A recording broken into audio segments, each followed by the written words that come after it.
Deixa eu te perguntar uma coisa. Você já pensou em virar influenciadora digital? Em algum momento você já rodou o Instagram ali, TikTok, Spotify, YouTube, enfim, e pensou em fazer disso seu principal trabalho? Se você já pensou isso, eu quero conversar com você em duas partes. Eu pretendo fazer duas partes para esses episódios, onde eu quero contar para você uma história mais detalhada, bem vida real, sobre o meu processo de saída do CLT. Eu sou influenciadora digital hoje full time, ou seja, esse é o meu principal trabalho. Apesar de eu ter outras linhas de receita, o meu principal trabalho hoje é comunicadora digital. E eu confesso que ainda, mesmo já passando alguns meses em que esse é meu status final, ainda me traz bastante angústia, vergonha, um pouco até de receio de dizer que esse é o meu trabalho. E eu vou tentar, de repente, te incentivar a tomar esse passo ou, no mínimo, te contar uma história interessante. Só que para eu te contar como eu saí do CLT e virei uma influenciadora hoje com mais de 180 mil pessoas me seguindo, o que é realmente muito bizarro para mim ainda, eu preciso pintar um cenário para você. Em 2021, eu tinha acabado de me formar na faculdade e eu tinha tido uma oportunidade pela vida de ter vários resets na minha vida, ou seja, recomeços. Aqui eu tô dizendo que eu recomecei porque eu troquei de apartamento, eu tô falando que eu recomecei porque eu acabei o meu período de graduação. Para quem não sabe, eu sou graduada em administração com ênfase em marketing pela ESPM. E em 2021, no meio do ano, eu me formei. Eu tive um outro reset que foi um término de um relacionamento longo durante a faculdade. Eu considero longo, pelo menos. Mas eu namorei basicamente a faculdade toda e esse relacionamento também chegou ao seu fim. Então, 2021, eu tava num cenário de redescoberta, né? O que ia acontecer com a minha rotina, o que ia acontecer com o meu trabalho, o que ia acontecer com a minha vida. Se não me falha a memória, em 2021, eu trabalhava numa startup que na época chamava Kickoff, mas hoje chama-se Selfs, que nada mais era do que uma marca de produtos saudáveis. E eu gostava muito, estava trabalhando no time de comunicação e marketing lá. Eu tinha feito uma transição de um estágio dentro de um mundo corporativo grande, eu trabalhava na PepsiCo, no time de Lipton Ice Tea, principalmente, fazendo a gestão de influenciadores dentro da marca Lipton Ice Tea. E eu fiz uma transição para trabalhar numa startup como analista e eu fazia, enfim, toda essa parte de comunicação, vendas, mídias sociais, cronogramas de publicação e, enfim, para uma pequena marca, na época pequena, hoje super grande, graças a Deus, para uma marca que eu gostava muito, a dona super gente boa, o nosso relacionamento era super bom, enfim, eu gostava daquilo que eu tava fazendo, mas eu também entendia que eu tava com bastante saudade das estruturas e da organização que o grande corporativo já tinha me mostrado ter. Então eu estava também com uma oportunidade de novos recomeços para o meu trabalho. Então eu estava num momento em que eu estava me descobrindo como adulta, estava me descobrindo como pessoa mesmo, como mulher, e todas as áreas da minha vida basicamente estavam sob efeito de mudança. Esse é o ponto. Para dar o contexto aqui sobre perfil no digital, nessa época eu tinha aproximadamente 2.000 seguidores pessoais, tá? Ou seja, amigos, família, datezinhos, galera que eu costumava conversar, pessoal de viagem, intercâmbios e tudo mais. Então, basicamente, era um perfil pessoal. E eu não abastecia esse perfil com super frequência. Basicamente, eu fazia como a maior parte das pessoas que tem um perfil pessoal faz. Tirou uma foto, achou muito bonita, posta. Viajou, achou algo muito interessante, posta. Na época, se eu não me engano, eu tinha um close friends, só com close friends mesmo, algumas amigas. E muitas coisas aconteceram nesses close friends importantes para a história. Em 2021 também foi o ano que eu voltei a fazer exercício físico. Por que voltei? Eu parei de fazer exercício físico com regularidade ao longo da faculdade. E apesar de sempre ter sido incentivada pelos meus pais a fazer exercício físico quando pequena, eu já fiz de tudo quanto é esporte que você imaginar. Até hipismo eu já fiz, tá? Se você voltasse aí para fotos de infância minha, você encontraria fotos da Camila em cima de cavalo, fazendo competições de salto. Não que eu fosse muito boa, mas isso acontecia. Eu já fiz ginástica, hipismo, vôlei, enfim, muitos esportes. Porém, na época da faculdade, de 2017 até 2021, eu parei com esse hábito. E apesar de, eventualmente, eu fazer um exercício ou outro, uma corrida, um crossfit, alguma aula assim, isso não era algo regular na minha vida. Mas em 2021, por conta de todos esses resets, né, mudei de apartamento, tava com a oportunidade de mudar de trabalho, tava entendendo que eu queria voltar pro mundo corporativo, grande, entendia que o meu relacionamento da época já não fazia mais sentido e a gente tinha terminado. Tava tudo bem na minha vida, mas ao mesmo tempo nada bem. Principalmente nada bem para quem é bem controladora como eu. Nesses momentos, sem o conhecimento que eu tenho hoje, eu fui fazendo alguns testes naturalmente, tá? Eu comecei a fazer exercício físico mais ou menos em 2020 e eu diria que em 2021, de fato, eu comecei a ter certa regularidade. Eu comecei a fazer exercício físico por plataforma online de funcional. E eu gostei muito. Eu acordava cedinho, aí veio desenvolvendo meu hábito de acordar cedo. Eu fazia exercícios funcionais 6 horas da manhã. E, naturalmente, eu comecei a me sentir mais motivada a postar a minha rotina e o meu progresso nos exercícios físicos. Eu achava que era algo interessante, afinal, não era todo mundo na época que acordava antes do sol nascer para se movimentar. E eu comecei a abastecer os meus conteúdos nos Close Friends com uma rotina bem vida real do que acontecia na vida de alguém que está tentando voltar a fazer exercício físico. Eu não tinha nenhuma regularidade, apesar de ter, obviamente, aquele clássico foto antes do treino cedinho e foto tá pago, certo? Acho que vocês sabem do que eu tô falando. Mas, aos poucos, eu fui me abrindo um pouco mais com essas Close Friends, e aí, diga-se de passagem, eu não lembro quantas pessoas tinham nesse Close Friends, mas eu colocava e tirava pessoas à medida que eu me sentia confortável de compartilhar, enfim, baseado naquilo que eu ia divulgar. Mas eu não tinha nenhuma intenção de fazer isso virar um trabalho. Nenhuma. A minha intenção com o trabalho era voltar para o mundo corporativo e evoluir na minha carreira para que eu alcançasse uma gerência ou diretoria da área de marketing ou branding, que sempre foram os meus grandes interesses. Eu comecei então a divulgar alguns conteúdos nos Close Friends sem muito critério e basicamente giravam em torno de rotina, exercício físico, as temáticas que me interessavam muito na época, fora as fotos com amigos, fotos de restaurante, aquela coisa normal. E no meu perfil aberto, eu divulgava só aquilo que eu me sentia muito bonita. Aquilo que eu sentia que estava dentro dos padrões que eu queria passar, aquilo que eu me sentia gostosa, aquilo que eu achava que ia chamar atenção, e por aí vai. Só que um perfil completamente pessoal. É isso que eu quero deixar claro. Não tinha nada de profissional, não tinha nenhuma marca parceira envolvida, não tinha nenhuma publicidade, não tinha nada desse gênero, tá? É importante um certo contexto da minha transição profissional para mundo corporativo grande antes de falar sobre a minha ida para virar influenciadora. Porque o que aconteceu? Nessa época, eu tive a oportunidade de começar a fazer os grandes processos seletivos de grandes empresas. Então, eu selecionava quais eram as empresas que eu queria trabalhar e eu fazia aquele processo seletivo que quem já fez entende o quão cansativo é.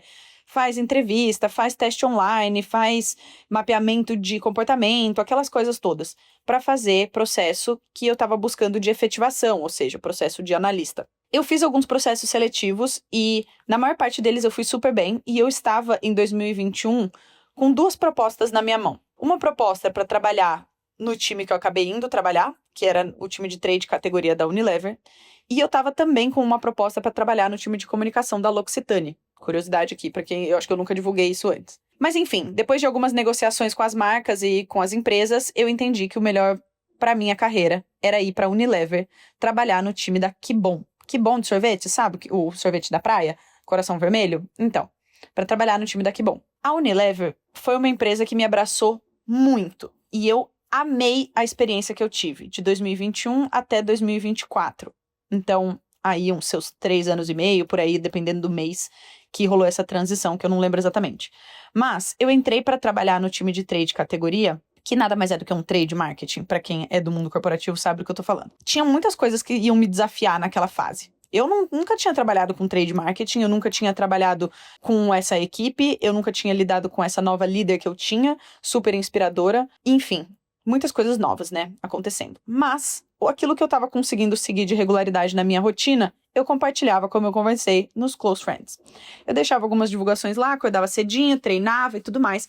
E eu comecei a ser meio que conhecida entre os meus amigos em ser a menina que acordava às 5 horas da manhã para treinar. Diga-se de passagem que eu não deixava de fazer nada por conta disso. Eu não deixava de beber, eu não deixava de ir para festas, eu não deixava de encontrar meus amigos e nem de trabalhar. Era algo que não era o epicentro da minha vida, o exercício físico, mas era algo que era muito importante para mim e que naturalmente foi se construindo uma certa imagem sobre mim em cima disso. Então, tipo, quando eu encontrava meus amigos, rolava os comentários de ela tá acordando super cedo pra treinar, não, ela não pode ficar até mais tarde porque ela tem treino amanhã, e tudo bem. Até então, eu não sentia que esses comentários me deixavam pra baixo de nenhum sentido, tá? Não era nenhum tipo de hate, mas eu ficava com um pouquinho de vergonha, eu confesso, nessa época, porque apesar de ser algo que eu me orgulhava e eu me apoiava nisso, também era algo do tipo, peraí, a pessoa só tá me dizendo isso porque ela acompanha o que eu tô postando, sabe?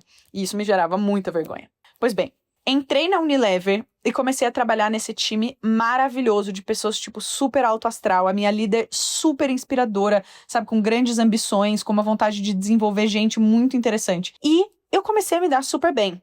No sentido de, foram colocadas muitas responsabilidades no meu colo. Na época, eu trabalhava numa cadeira super importante para o momento ali da empresa, de gestão de portfólio e tudo mais, que colocou à prova muitas coisas que eu não sabia, o que é uma excelente coisa quando você quer se desenvolver, estar próximo de pessoas inspiradoras, que te motivam, que têm vontade de fazer um desenvolvimento de carreira ali, e te ajudam no passo a passo, no básico, não te deixam largadas, sabe? Isso foi muito positivo. Então, eu tive uma experiência muito boa no início da minha entrada lá na Unilever. Eu tentava, na medida do possível, conciliar essa rotina muito louca que eu tinha com o trabalho na Unilever. Mas, em poucos meses, eu já estava me sentindo forte dentro da Unilever, assim, sabe? Conhecendo as pessoas, já tinha deixado a minha primeira impressão, já tinha mostrado para as pessoas o quão energética eu era. Eu também já estava sendo conhecida, de certa forma, ali dentro da minha equipe como a pessoa que acordava super cedo, que treinava bastante, que, sabe, vivia um pouco essa energia da vida saudável, mesmo que isso não fosse o 100% da minha vida. Peraí que eu falei uma besteira. Eu entrei na Unilever em 2022 ou 23, se eu não me engano. Mas 2021 eu tava nessa transição de startup de alimentação saudável para ir para Unilever. Mas enfim, depois que eu entrei na Unilever, eu conheci muitas pessoas legais. As pessoas do meu time da Que Bom e de outras marcas também. Mas eu conheci uma pessoa em especial, que chama Isabelle. Isabelle tem uma história linda. E eu posso chamar ela pra gente fazer um episódio de entrevista com ela, porque ela tem uma história muito legal. Mas o ponto pra nossa história importante é o seguinte. Em determinado momento, eu e a Isabelle, que a gente tem algumas coisas muito parecidas, as duas extremamente extrovertidas, as duas super comunicadoras, as duas entraram no mesmo momento dentro da Unilever, a gente literalmente entrou juntas, e as duas com muita sede de crescer ali dentro da empresa. A gente se encontrava para tomar alguns cafés, a gente se encontrava para tomar café quando eu saía da academia e ia pro escritório antes da gente começar a trabalhar, e a gente tinha naturalmente uma sinergia muito legal. A gente tem idades muito próximas, então virou meio que tipo a minha amiga do trabalho, sabe? A amiga do trabalho era a Isabelle. E aí, conversando com a Isabelle, entendendo sobre a história dela, eu entendi que ela já tinha feito parte do desenvolvimento de um perfil grande nas redes sociais. Se você não segue essa pessoa, abre o seu Instagram e segue aí, @Gabi Guter, tá? A Gabi nada mais é do que uma menina que já corre há muito tempo e ela fala bastante sobre corrida e a vida profissional dela como empresária, tendo também tido uma trajetória de sair do CLT, do ramo de advocacia, para ir trabalhar 100% com o digital. Quando eu entendi que a Isa, minha amiga do trabalho, já tinha feito parte do desenvolvimento desse perfil nas redes sociais, eu fiquei super interessada. Afinal, não era uma intenção que eu trabalhasse com isso, mas eu gostava de postar os meus conteúdos ali nos Close Friends, eu gostava de abastecer com uma foto ou outra o meu perfil, e eu sempre achei interessante essa ideia de redes sociais poder ser a sua vitrine, sabe? E aí ela me contou a interferência que ela tinha na história dessa menina corredora, Gabi Guter, e a maneira como ela ajudava essa Gabi a desenvolver o perfil até aquele momento, como ela ajudava com alguns roteiros, algumas tratativas comerciais e tudo mais. E eu fiquei interessada. Mas assim, eu nem sabia quais eram exatamente as perguntas que eu poderia fazer para ela pensando em mim, porque eu estava muito focada em desenvolver minha carreira na Unilever. Se eu não me engano, entre 8 e 9 meses de analista, eu fui promovida para coordenação.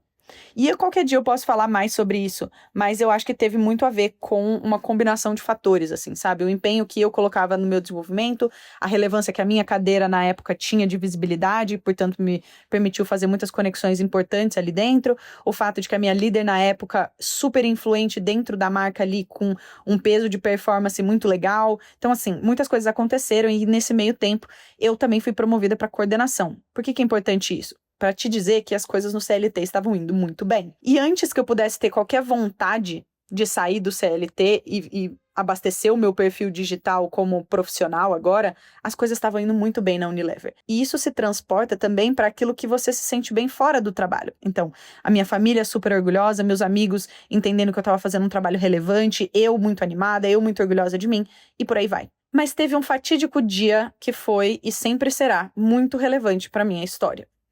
Essa mesma amiga, Isa, me chamou um dia para tomar um café. E basicamente ela tinha a intenção de me convidar a pensar sobre virar uma influenciadora digital. Eu confesso que a minha primeira reação foi tipo, gente, para com isso. Eu virar influenciadora digital, você tá maluca. Mas ela me chamou para esse café e ela começou a contar para mim, de forma muito informal, como a Isa é, tudo que ela achava que era bom no meu perfil. Então, assim, você posta as coisas todo dia, quem acompanha a sua rotina já tá te conhecendo, sabendo que você cria conteúdo, mesmo que seja num perfil fechado e tudo mais. Acho que vale a pena você começar a postar no seu normal. Sair dos close friends, sair das publicações do perfil fechado e fazer um perfil aberto. A rotina que você vive hoje não é uma rotina comum. Tem muita coisa interessante aí. E aí, com muito medo, muita vergonha, muita ansiedade, eu comecei a refletir sobre esse assunto. Acho que demorou um tempinho, algumas semanas, para eu voltar a conversar com a Isa sobre esse assunto. E a gente conseguir sentar para traçar algumas ideias. Porque é importante dizer que a minha primeira reação era de muito medo, de muita vergonha acima de qualquer coisa, vergonha, ansiedade, medo, uma sensação de, peraí, o que vai acontecer com o meu CLT, mas qual é o peso que eu vou dar para isso na minha vida? Eu sempre fui uma pessoa bem estratégica com como eu fazia a gestão do meu tempo, sabe? Mesmo que não fosse perfeito, eu tentava fazer certo balanceamento de profissional e pessoal de maneira adequada para me desenvolver no meu profissional, que era a minha prioridade, mas manter o meu pessoal abastecido. Então, transformar algo que era pessoal em profissional não me parecia uma boa ideia na hora. Bom, depois de algum tempo, eu tive uma segunda conversa com a Isa para tentar entender um pouco melhor na prática o que eu poderia fazer, já que ela tinha tido certa experiência com essa outra influenciadora, Gabriela Guter, para desenvolver o perfil dela. E aí ela sugeriu que a gente fizesse um cronograma de publicações básico, que eu juro para vocês, que incluía 3 posts por semana. Na época, Reels não era super alto como é hoje. Então, publicações também incluíam posts fixos, tipo carrossel, ou tipo uma foto estática mesmo no feed. A ideia era que eu postasse 3 vezes por semana de forma constante, porque era isso que faltava no meu perfil no feed, e que eu abrisse os meus conteúdos do Close Friends pro aberto. Gente, vergonha, medo e ansiedade. Só isso definia o que eu tava sentindo. Mas também tinha um pouquinho de sentimento de, peraí, essa menina ajudou outra influenciadora a crescer. Será que eu sou capaz de desenvolver um perfil grande nas redes sociais? Será que isso pode me dar dinheiro um dia? Será que eu posso viver disso? Será que as pessoas vão querer me acompanhar? Por que as pessoas gostariam de me acompanhar? Eu faço tanta coisa errada? Era isso que passava pela minha cabeça. Passava também pela minha cabeça, beleza, eu vou fazer um certo cronograma de divulgação, só que como que isso vai ficar pra galera lá do CLT? Meu chefe vai me acompanhar, minha chefe vai me acompanhar? Um pouco de medo de ser julgada dentro do CLT, de acharem que meu trabalho vai ser menos bem feito dentro do CLT, enfim, um pouco de medo de ser julgada de fato. Bom, eu fui com medo mesmo. E a gente fez um cronograma numa folha A4 a respeito do que eu deveria postar por semana. 3 publicações, eu lembro que a gente fez também um descritivo de posicionamento de marca, entendendo quais eram os nichos que eu queria conversar. Super básico, assim, a aula mais básica de branding e posicionamento do mundo era o que a gente estava fazendo ali. Basicamente, qual era o meu nome. Fizemos aquele basicão também, sabe? Muda a foto de perfil, muda a bio, coloca algumas fotos em arquivados, porque tinham divulgação de pessoas pessoais da minha vida e tudo mais, e vambora. 3 publicações por semana. Já adianto pra você que muito provavelmente na segunda semana eu já falhei. Falei porque eu não consegui postar 3 vezes, falei porque eu não gostei daquilo que eu postei, falei porque eu fiquei com vergonha, falei porque eu voltei a postar nos Close Friends e não no aberto, enfim. Altos e baixos. Mas, aos poucos, eu fui entendendo o quão beneficial ia ser para a performance dos meus conteúdos divulgar no aberto, mesmo que isso gerasse baixo alcance e coisas do gênero. Eu lembro de 2 vídeos em específico que foram vídeos que eu tive muita vergonha de postar. Foi a época em que o Reels começou a ficar um pouco maior e eu postei 2 vídeos. Um era um Get Ready With Me para correr 18 quilômetros, que era uma época que eu tava correndo muito, e eu queria começar a postar vídeos porque eu via as meninas nessa onda da corrida postando Get Ready With Me, e um videozinho me maquiando usando bastões de proteção solar, que na época estavam começando a entrar no mercado com mais força. Gente, eu gravei esse Get Ready With Me e eu acho que eu demorei umas 3, 4 horas pra get ready pra essa corrida. Porque eu gravava e regravava, penteava o cabelo de novo, fazia trancinha no cabelo 3 vezes, porque eu não achava que tinha ficado legal, e o ângulo, e a roupa, e me achava gorda. E eu fiz todo o babado, tá? Que talvez se você tente gravar um vídeo aí, talvez você passe pela mesma coisa. Eu passei muito tempo tentando fazer esse vídeo, e aí depois eu entrava num outro problema, que era editar esse vídeo.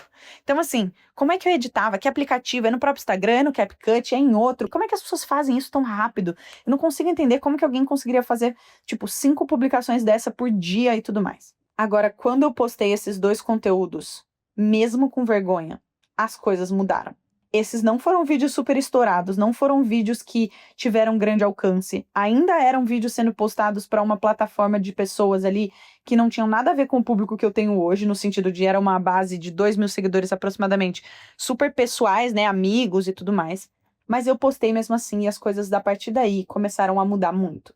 Eu comecei a entender algumas coisas sobre as redes sociais nos próximos meses, né, próximos seguindo a nossa história. Depois que eu estava no CLT, comecei a tirar conteúdos dos close friends para jogar pro normal em stories e um cronograma básico de 3 vezes por semana. Eu comecei a aprender diferentes formatos do Instagram. Eu entendia, por exemplo, que para minha rotina e para a maneira como eu gosto de me comunicar, os stories eram mais vantajosos, porque eram publicações rápidas, que sumiam em 24 horas. Eu confesso que eu não fazia muitas edições, nem nada do gênero, do tipo colocar inserts, links, muitas coisas e tal. Então era um conteúdo mais fácil para mim de ser produzido. Eu comecei a entender o formato que mais fazia sentido comigo também. Eu sou uma pessoa que gosta de falar, então o stories faz sentido para mim. O acompanhamento da minha vida era algo que o pessoal começou a achar mais interessante, fazer algumas perguntas. Mesmo que as pessoas fossem amigos e tudo mais, às vezes rolavam umas perguntas: da onde é essa roupa? Aonde você está treinando? Qual é o exercício que você gosta de fazer para desenvolvimento tal? E por aí vai. Eu comecei a entender também qual era a rotina que eu ia precisar ter para conseguir ter abastecimento desse cronograma, mesmo que básico, de conteúdo. Isso significa que a minha rotina era super maluca na época. E eu posso falar daqui para frente como que a minha rotina era nessa época, tá? Mas até então, eu não tinha a intenção de fazer isso virar um perfil profissional como a minha primeira fonte de renda. Diga-se de passagem que eu estava indo super bem na Que Bom. Eu recebia feedbacks, obviamente, construtivos e tudo mais, mas a princípio o net positive, ou seja, saldo positivo para o que estava rolando comigo no CLT, tá? Eu comecei a aprender algumas coisas sobre falhas também, a respeito de redes sociais, cronograma, formatos e tudo mais, porque eu via, por exemplo, um vídeo que eu fiz que estava super bom e tudo mais, eu exportava ele sem qualidade. Eu esquecia de salvar. Eu colocava legenda, depois tirava. Eu esquecia de editar legenda. Eu postava sem hashtag. Enfim, gente, trazendo a vida real aqui. Sempre tive esses problemas e sigo tendo até hoje com quase 200 mil seguidores. Mas eu fui acumulando aprendizados nessa época. E o meu perfil foi gradativamente crescendo. 1 seguidor por vez, 10 seguidores por vez, um comentário a mais, uma curtida a mais, e naturalmente eu fui começando a construir uma certa comunidade dentro das redes sociais. Eu não tinha lido nenhum livro sobre isso, eu não tinha ouvido nenhum podcast sobre isso, eu não consumia conteúdo a respeito de criação de conteúdo na época, mas alguma coisa me dizia que aquela comunidade, aquelas poucas mulheres que estavam começando a me acompanhar, faziam a diferença pro meu conteúdo, porque me traziam certo engajamento, porque a gente tinha conversas inspiradoras pela DM, porque no mínimo elas estavam dizendo que eu trazia uma energia boa pro dia delas. E isso pra mim tava suficiente.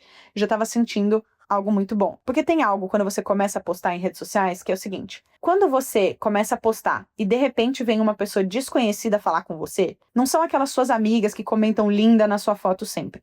Uma pessoa desconhecida que se deu o trabalho de comentar na sua publicação ou de te chamar na DM para contar a sua própria história, você vê que você tá começando a mexer alguns pauzinhos. Mas, de novo, não era a intenção virar nada profissional nem minha principal fonte de renda até então.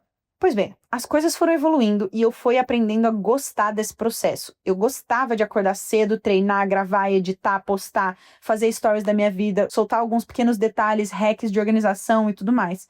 E eu comecei a ter uma pequena mudança de pensamento. Eu confesso que às vezes eu deitava de noite no travesseiro e eu pensava: será que isso aqui pode virar um trabalho? Será que isso vai prejudicar meu trabalho no CLT? Mas assim, seria tão legal, né? Imagina quanto de produtinhos eu não ia ganhar. Eu lembro que na época eu pensava isso. Eu pensava que eu ia ficar abastecida de produtos e que a minha vida ia ser de certa forma glamurosa, porque eu ia receber para treinar. Era isso que eu pensava na época. Mas esse era um sonho e uma ideia que eu colocava muito debaixo do tapete. Muito. Eu entendia que meu perfil estava crescendo, eu estava pouco a pouco começando a olhar para isso como algo profissional, mas de nenhuma forma eu pensava em sair do CLT. Em 2024, já fazia um tempo que eu estava divulgando os meus conteúdos baseado num cronograma super básico e abastecendo stories diariamente no meu perfil. O meu público estava começando a se transicionar para um público desconhecido versus só um perfil cheio de amigos.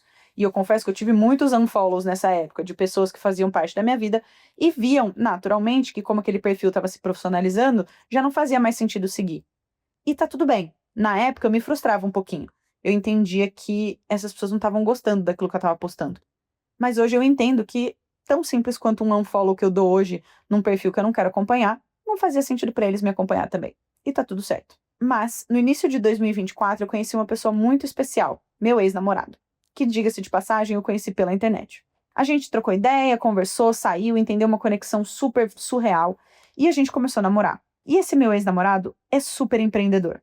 Tem vários negócios, já tomou vários riscos na carreira, é médico, entendia que podia ter um teto salarial maior do que aquele projetado na média para médico, sempre teve ambições grandes e tudo mais. Ficar ao lado de uma pessoa assim é muito inspirador. Seja porque você namora ou não, ter pessoas à sua volta que tomam riscos, né, ou que já tomaram certos riscos na sua própria carreira e tudo mais, pelo menos para mim, foi muito importante. Eu tinha um incentivo, obviamente, dele constante a respeito de tornar o meu perfil cada vez mais profissional, a falar sobre posicionamento, a entender quais eram os nichos que eu queria conversar, a fazer processos de rebranding, enfim, eu tinha o incentivo completo. Mas, de novo, aquilo que passava pela minha cabeça era o seguinte: eu preciso crescer aqui dentro do CLT, e eu preciso virar gerente, e eu preciso ir rumo à diretoria. Era essa a minha cabeça. Só que eu tinha uma pulguinha atrás da orelha. Será que isso aqui pode virar um trabalho? Eu não sei. Como é que faz dinheiro com isso? Como é que eu vou sustentar os meus sonhos em cima de algo que é tão incerto, né? Bom, ao longo de 2024, eu comecei a tomar algumas decisões. Teve um momento muito importante quando eu atingi 10 mil seguidores. Eu nunca vou esquecer dessa sensação. Eu estava, no momento em que eu atingi 10 mil seguidores, dentro do escritório, e algumas seguidoras que já eram desconhecidas, né, não eram amigas minhas, mandavam mensagem pra mim falando que eu tava chegando perto dos 10 mil e que elas estavam fazendo uma certa contagem regressiva pra mim. E eu fazendo reuniões lá no CLT, arrasando no CLT, trabalhando no mundo corporativo. E o meu celular pipocando de mensagem do pessoal falando que eu tava chegando em 10 mil seguidores. E, gente, isso tava me dando tanta animação, muita. E eu sei que seguidores é só um número, mas é uma das métricas que a gente utiliza pra ver o crescimento de uma plataforma social. Eu lembro, na hora do almoço, de descer pro térreo do meu prédio lá, comercial, o térreo do escritório, e agradecer, e gravar um vídeo, agradecendo pras pessoas, agradecendo os 10 mil seguidores. Eu não me sentia nem capaz de agradecer muito, sabe? Porque eu entendia que 10 mil era um número baixo, mas ao mesmo tempo eu sabia que era muito bom o sentimento que eu tava sentindo. Eu me senti muito motivada depois desses 10 mil seguidores. E aí eu lembro que eu voltei pra casa e conversava com esse meu ex-namorado do tipo, cara, eu acho que eu quero fazer isso como meu trabalho. O que será que eu preciso fazer para isso acontecer? Em abril desse ano, então abril de 2024, eu tive uma conversa muito importante com esse ex-namorado, que foi um momento de fazer um planejamento para sair do CLT. Eu não estava 100% certa de que eu ia sair, mas se eu fosse sair, eu precisava ter feito um plano, tá? Eu admiti para mim que isso era algo que estava dentro dos meus planos cogitados. Então, assim, pode ser que eu saia do CLT para virar uma digital influencer, mas eu não tenho a mínima ideia de como chegar lá. E é isso que a gente foi conversar esse dia. A gente fez um planejamento financeiro de aproximadamente 8 meses de economia de custos fixos, ou seja, todos os meus gastos fixos somados, eu deveria ter pelo menos 8 meses dessa quantia economizados. Porque se eu saio do CLT e viro digital influencer e nada acontece de dinheiro, eu preciso ter uma fonte de renda. E seria essa economia. Claro que essa economia foram para investimentos, e não deixo na poupança dinheiro nunca, mas o dinheiro estava rendendo lá enquanto eu desenvolvia esse possível sonho. Aos poucos eu comecei a me ver nesse cenário. Eu comecei a evoluir, postar um pouco mais de conteúdos, alguns vídeos meus estouraram. O meu primeiro vídeo com mais de 1 milhão de visualização, que foi um vídeo prendendo o cabelo, fazendo aquele rabozinho preso na cabeça, sabe? Com gel. Eu gravei esse vídeo em 4 minutos, editei em mais 4 minutos e postei e teve 1 milhão de visualizações. Aí eu comecei a entender o quão importante era fazer um vídeo para as redes sociais que fosse relevante para o meu nicho, entendendo os formatos de edição que faziam sentido e por aí vai. Eu comecei a me ver nesse cenário pensando, cara, será que eu consigo ser influenciadora digital? Isso me parece muito bom, mas ao mesmo tempo tão distante daquilo que eu tô hoje. Como que vira influenciadora digital 100% com 10 mil seguidores, sabe? As coisas começaram a evoluir muito rápido, 10, 20, 30, 50 mil seguidores, e eu já estava fortalecendo na minha cabeça essa ideia. Só que deixa eu te contar uma coisa, os medos e as ansiedades não foram embora. Mesmo com 50 mil seguidores, eu ainda tinha as mesmas aflições. O que será que o pessoal do CLT vai pensar? O que será que os meus pais vão pensar? O que eu vou pensar de mim? Será que eu me dou o mesmo crédito dentro e fora do CLT? E o medo de ser julgada por pessoas que eu não conheço, e o medo de receber hate, e o medo de falar algo errado, e se eu for cancelada? Enfim, os meus hábitos todos foram mudando, né? Fazendo cada vez mais exercício físico, a minha rotina já estava considerando produção de conteúdo, o meu relacionamento já estava me incentivando muito a tomar alguns passos interessantes, pelo menos para o planejamento disso, mas eu não sabia o que eu ia fazer nas próximas fases, honestamente. Eu comecei, por conta desse relacionamento, a pensar muito mais no meu futuro. Eu comecei a pensar na família que eu queria ter, entender se eu queria ou não queria ser mãe, entender se eu queria ou não queria ter filhos, sonhos que eu já tinha. Eu sempre tive o sonho de ser mãe, sempre tive o sonho de ter uma família grande. Mas eu nunca tinha pensado como é que meu trabalho ia interferir em tudo isso. Porque eu comecei a pensar, eu quero ter uma família super grande, cheia de filhos e tudo mais. Mas qual é a presença que eu quero ter na vida desses filhos? Eu quero acordar de manhã, sair para o trabalho, encontrar meu filho de noite, não quero saber o nome dos amiguinhos dele do colégio, não quero levar para o colégio, esse tipo de coisa. Começou a passar pela minha cabeça algumas coisas assim. E aí eu começava a pensar na palavra flexibilidade. Flexibilidade de horário, flexibilidade de agenda. E o CLT me parecia algo um pouco distante disso. Não me parecia algo flexível. Eu tinha horário para entrar, horário para sair, pessoas para agradar, networking para fazer. Enfim, faz parte do game ali do mundo corporativo, né? E aí eu fiz um processo também de analisar o futuro das pessoas que estavam à minha frente no trabalho. Ou seja, a vida da minha gestora era a vida que eu queria ter? Ou a vida da minha diretoria era a vida que eu estava disposta a ter? Eu teria essa flexibilidade que eu gostaria de ter para o meu futuro se eu estivesse na posição dessas pessoas? E aí eu comecei a ver pessoas, obviamente, muito felizes com o próprio trabalho, tipo as minhas gestoras, diretoras e tudo mais. Mas eu parei para dar uma observada na rotina dessas pessoas. Que horas de fato elas paravam de trabalhar? O que elas passavam de angústias? Quais eram as ansiedades? Eu tive algumas conversas mais profundas com elas sobre isso. E eu comecei a entender que o futuro que eu queria não necessariamente estava alinhado com aquele sonho inicial do mundo corporativo, da gestora glamurosa que anda super estilosa pelos corredores da empresa e que arrasa em todas as apresentações que eu projetava. Eu comecei a entender que cada lugar que eu escolhesse eu ia ter as minhas séries de dificuldades, seja no CLT, seja como influenciadora digital, gestora, coordenadora, gerente, diretora, etc. Mas ficava na minha cabeça essa versão mais flexível da Camila no futuro. Futuro que eu tinha um pouco mais de dificuldade agora de imaginar exatamente o que teria naquela lacuna de profissional, sabe? Quando você pensa no seu futuro, você pensa, olha, família, eu quero isso, vida profissional, eu quero X. Eu tava muito incerta. Eu não sabia mais se eu queria ser uma grande diretora de marketing, ou de comunicação, ou de trade marketing, eu não sabia mais. E quando eu coloquei na minha cabeça que eu queria tentar ser uma influenciadora, quando eu fui aos poucos tirando debaixo do tapete aquele possível sonho que eu conversei com a Isabelle lá atrás naquele café, isso estava se tornando cada vez mais real, a minha comunidade estava crescendo, já tinham mulheres que me entendiam como influenciadora e eu mesmo não me entendia como influenciadora ainda. Eu comecei a perceber o quanto eu estava desalinhada nas minhas ações atuais versus o futuro que eu estava tentando projetar. Isso significa que eu estava dedicando a maior parte do meu dia para o CLT, obviamente, mas que eu precisava fazer algumas mudanças na minha rotina. E foi aí que eu desenvolvi, ao longo de alguns meses, bota aí mais ou menos uns 8, 9 meses, uma das rotinas mais difíceis que eu já tive, que era basicamente o seguinte, tá? Vou tentar te descrever. Para tentar conciliar tudo, eu acordava às 4 horas da manhã, todos os dias. Eu gravava vídeos antes de sair de casa. Eu ia para academia com uma bolsa de academia, se era um dia de presencial no escritório, para tomar banho. Eu gravava todos os meus treinos, gravava dicas, enfim, publicações. Editava no vestiário, tomava banho, me arrumava para o escritório, ia fazer várias reuniões e trabalhar como coordenadora dentro da multinacional. Editava, postava e interagia ao longo da hora do almoço. Voltava para casa e fazia toda a organização que eu precisava para o dia seguinte ser exatamente igual. Claro que tinham várias coisas que eu falhava no meio de tudo isso. Postagens que eu não fazia, cronogramas que eu não seguia, vídeos que saíam errados, falava besteira e tudo mais. Porém, eu estava construindo uma rotina que foi o que eu consegui na época para conciliar os dois trabalhos, agora começando a olhar para isso mais como um trabalho. Porque eu não tive aquela coisa de primeiro eu vou ver que isso é um trabalho e depois eu vou começar a agir como se isso fosse um trabalho. Eu comecei a construir uma rotina que permitisse que isso fosse levado com seriedade para que eu começasse a desenvolver, de fato, a mentalidade de que isso poderia ser um trabalho.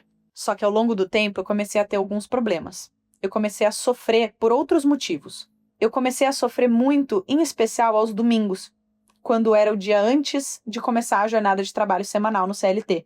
Porque eu já estava gostando muito de fazer meus conteúdos na internet, eu já estava começando a fazer um dinheirinho com isso, com algumas marcas que já tinham me ativado. Eu sofria muito aos domingos.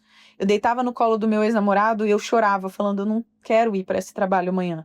Eu sei que é importante para mim, eu sei que eu sou boa, e eu sei que eu tenho muito para me desenvolver aqui. Mas o que eu quero mesmo é gravar vídeo, o que eu quero mesmo é mover essa comunidade de mulheres para ter uma vida mais saudável. O que eu vou fazer? E a minha cabeça já estava em outro lugar. Aquele sonho que eu colocava debaixo do tapete estava muito mais real. E agora eu precisava encarar ele, porque a presença dele ali fazia eu sofrer. E Se tem uma coisa importante para ser mencionada nessa trajetória, é que quem tenta fazer um pouco de tudo não faz nada bem. E eu sei, por diferentes realidades, que às vezes a gente vai precisar fazer um pouco de tudo. Assim como eu passei quase um ano fazendo. Mas eu tive que começar a abrir o jogo para mim mesma. Do que eu queria para o meu futuro. E aquela palavra flexibilidade sempre gritava na minha cabeça. Eu comecei a entender que, se eu tentasse fazer tudo, eu certamente não teria o mesmo número de horas dedicadas para nenhum dos trabalhos. E eu comecei a me ver no CLT mais dispersa, eu comecei a ver menos dedicação na minha parte do CLT, eu comecei a entender que não era aquilo que eu queria para o meu futuro e estava tudo meio incerto. Nessa época também eu abri o jogo com os meus pais. Meus pais que estavam super orgulhosos desde que eu entrei na empresa, meus pais que sempre entenderam, por conta de falas minhas, de que aquilo seria meu futuro, de que eu queria trabalhar, virar gerente, diretor e tudo mais. Meu pai abria a boca para falar que eu estava na Unilever, estava super feliz, orgulhoso e tudo mais. Ele que sempre foi uma grande inspiração para mim. Então eu confesso que eu também tinha um pouco de medo de desapontar ele, sabe? Entender que talvez eu não quisesse mais aquele futuro que eu tinha desenhado. E graças a Deus, os meus pais sempre tiveram um lugar de eu vou te apoiar naquilo que você decidir fazer, mas eles sempre me ressaltavam, obviamente, as seguranças que o CLT traz, o 13º, o plano de saúde, e por aí vai. Bom, outra coisa que eu comecei a sofrer nessa época, em que eu estava nessa dualidade, era na manutenção das minhas relações para além do trabalho e do namorado. Eu parei de sair tanto, eu parei de encontrar minhas amigas, eu de fato entrei num momento meio caverna, assim, aonde eu abasteci o meu tempo para trabalho CLT, trabalho digital e namorado. Era isso que eu fazia. Obviamente eu tinha amizades e que de vez em quando eu saía, conversava, batia um papo, fofocava e tudo mais, mas não era uma prioridade para mim no momento. E na verdade eu agradeço, porque se eu tentasse colocar mais coisas naquela rotina maluca, eu não sei onde eu ia acabar. Bom, em novembro de 2024, minha cabeça já estava bem certa de que eu queria sair do CLT. Eu só não sabia exatamente quando. Eu já tinha feito uma economia boa daquele planejamento inicial que eu tinha feito em abril. E em novembro de 2024, eu não vou lembrar o dia específico, mas eu lembro como se fosse ontem o que aconteceu naquele dia. Esse dia era uma quinta-feira. Uma quinta-feira, depois da hora de trabalho, a minha chefe precisou de uma ajuda minha bem pontual em uma planilha. Porque ela reparou que tinha algo errado numa planilha. E quando eu fui tentar auxiliá-la, eu entendi que eu tinha feito um erro nessa planilha. Não era nada catastrófico, a gente resolveu rapidamente. O meu analista que tinha embaixo de mim super ajudou a resolver também e tudo mais. A gente resolveu rápido. Mas eu vi que eu tinha tido um erro de desatenção que não era comum que eu tivesse. Não como se eu não tivesse errado nunca, é óbvio que eu já errei muitas vezes no trabalho. Mas era um erro super básico que eu não deveria ter deixado passar. Nesse dia, eu me senti muito culpada. E eu sei que ali, emocionalmente, não era uma carga só de me sentir culpada por aquela falha na planilha, mas era um sentimento de eu sei que eu não estou dando atenção para isso aqui o quanto eu deveria. Pois bem, essa foi uma quinta-feira e mais ou menos umas, sei lá, 6 e pouco da tarde isso aconteceu, onde a gente teve que refazer essa planilha, enfim, resolvemos o problema. Eu voltei para casa e nesse dia o meu ex-namorado dormiu na minha casa e a gente conversou. E eu chorei, disse que eu tava muito triste, que eu sabia que eu tinha errado isso nessa planilha por desatenção. E mesmo que eu não conseguisse descrever pra ele toda a intensidade daquilo que eu tava sentindo, ele sabia que eu não tava só falando daquela planilha. Ele sabia que eu tava falando sobre uma exaustão que já vinham aí de várias semanas e vários meses, chorando no colo dele, dizendo que eu não queria mais estar naquele trabalho, que eu entendia que o time era muito bom, que eu tava sendo desenvolvida, promovida e tudo mais, mas que ali já não era mais meu lugar e que eu queria muito tentar pertencer em outro lugar, né, no digital, mas eu não sabia muito bem como. Naquela noite aconteceu algo que raramente acontece, que é eu ter dificuldade para dormir. O meu ex-namorado dormiu e eu fiquei acordada, meus olhos abertos assim, sem conseguir dormir. Eu lembro de pegar meu roupão e descer pro andar de baixo da minha casa e ir pra minha varanda. Eu sentei numa cadeirinha de praia que eu tenho por aqui e eu comecei a conversar com Deus. E eu lembro de falar pra ele assim: Deus, eu não sei se esse é o momento. Eu não sei se eu já recebi sinais suficientes. Eu não sei o que eu faço, mas eu preciso ter fé no Senhor e assim que você me dê toda a sabedoria do mundo para eu conseguir lidar com essa próxima fase, mas eu vou sair. Eu vou escolher um lado dessa canoa, porque eu costumava usar essa metáfora quando eu falava sobre esse assunto. Eu sentia que eu estava com um pé em cada canoa. Então imagina duas canoas, uma do lado da outra, num rio, e eu de pé, apoiando um pé de cada lado. À medida que a gente vai caminhando no curso desse rio, as minhas perninhas foram abrindo. Então, em algum momento eu sabia que ia ter que decidir por uma canoa, ou seja, para um lado. E aí, entendendo a metáfora, cada canoa era uma oportunidade de trabalho. CLT, trabalhar como trade de categoria, me desenvolvendo, buscando uma oportunidade de gerência, desenvolvimento de liderança e tudo mais. e no outro um mundo muito não descoberto por mim ainda, que era o digital, como influenciadora. Só que naquela conversa que eu tive com Deus, eu entendi que eu não poderia esperar mais um dia. E a força que eu precisava veio dali. E no dia seguinte, na sexta-feira, eu liguei para minha chefe na época. Diga-se de passagem que era uma sexta-feira. Eu sabia que eu podia segurar a sexta-feira e esperar o final de semana para pensar com mais clareza, mas eu sabia que precisava ser feito naquele momento. E aí eu liguei para minha chefe, pedi um momento para conversar com ela, e eu me surpreendi com um sorriso imenso da parte dela quando eu contei a notícia de que eu ia sair. Claro que eu me responsabilizei pelo problema que tinha tido na planilha, me coloquei à disposição para ficar na empresa até que repusessem alguém no meu lugar de qualidade e tudo mais. Mas eu precisava dizer que não dava mais para mim. E a sensação que eu tive foi de alívio e, na mesma medida, medo. Muito medo. O que será que vai acontecer comigo futuramente? Será que as coisas vão dar certo ou não vão? O que quer dizer dar certo? Será que é um processo mais difícil ou será que eu vou ganhar 50, 100 mil seguidores em 2 meses? Será que o tempo que eu vou ter agora de dedicação para esse novo trabalho é algo que eu vou saber administrar? Eu não sabia nenhuma dessas respostas, mas eu fui mesmo assim. Eu tinha o apoio da minha família, eu tinha o apoio da minha rede de apoio mais próxima, que na época era esse ex-namorado e as minhas amigas mais próximas. Eu tinha construído uma rotina em que a criação de conteúdo era frequente, mas eu teria agora mais tempo para me dedicar a isso, só que eu tava com muito medo. E o segundo episódio eu quero conversar com vocês sobre o que eu tenho aprendido nos primeiros 6 meses vivendo 100% do digital. Mas para essa primeira parte, eu queria mostrar para vocês, de forma mais detalhada, o quão não fácil, não linear foi esse processo. Eu comecei a postar coisas nas minhas redes sociais, eu mudei de emprego, terminei com um namoro antigo, fiz todo aquele reset, voltei a fazer exercício. Com muito medo, eu consegui, pelo incentivo de uma amiga do trabalho, a postar as coisas no aberto, né? Postar no meu perfil normal, ao invés de nos close friends. Eu comecei aos poucos a olhar para isso como um trabalho, mas eu não tinha a mínima ideia de como que isso se traduziria em uma fonte de renda. Eu comecei a ter incentivo de pessoas mais próximas a mim, com veias empreendedoras que me motivavam, me mostravam o que já tinham feito ao longo da vida, me mostravam o quão não seguro era o CLT também, no sentido de, peraí, a gente tá falando de um monte de segurança, mas você pode ser demitido a qualquer momento, mas a equipe pode se reestruturar, mas de fato, quanto que você consegue ganhar com hora de trabalho no CLT versus hora de trabalho no digital, enfim. Eu comecei a ter essas interferências à minha volta e pesquisar mais sobre, só que esse processo não foi linear. Se você pensar do momento em que eu comecei a divulgar conteúdos nos meus close friends até o momento de eu pedir demissão, a gente está falando de 2021 a 2024. Mas do momento em que eu, de fato, comecei a olhar isso como profissão para o momento em que eu decidi pedir demissão, eu estou falando de aproximadamente 1 ano. Então, assim, não é um processo linear, não é um processo fácil. No próximo episódio, eu quero contar para vocês sobre o que tem acontecido na minha vida desde que eu pedi demissão e, de fato, saí da empresa. Porque eu fiquei alguns meses lá a mais, acho que uns 2 ou 3 meses a mais, até que repusessem a minha vaga e tudo mais. Eu me coloquei à disposição, afinal, eu não estava indo para nenhuma outra empresa e eu valorizava muito o meu relacionamento com o time da empresa. Mas eu queria deixar essa mensagem para vocês. Se vocês acham que uma pessoa vai sair do status que ela está para virar digital influencer e de que isso vai ser um processo linear, isso pode até ser verdade com outras pessoas, mas comigo não foi. E talvez vocês abram o meu perfil lá no Instagram, @faromila, e vejam o quão desenvolvida eu tô, quantos seguidores eu tenho, um alcance de milhões de pessoas. Podcast, infoprodutos e tudo mais, e a gente vai chegar lá no próximo episódio. Eu vou explicar como que eu construí esse posicionamento. Mas se você acha que até o momento eu tive super clareza do que eu queria, até o momento de pedir demissão, até o momento de começar a publicar, editar vídeos, entender meu posicionamento e tudo mais, eu não tive. E eu queria deixar esse episódio extremamente vulnerável e intimista para conversar com vocês sobre o que pode ser uma metáfora para várias das nossas decisões de vida.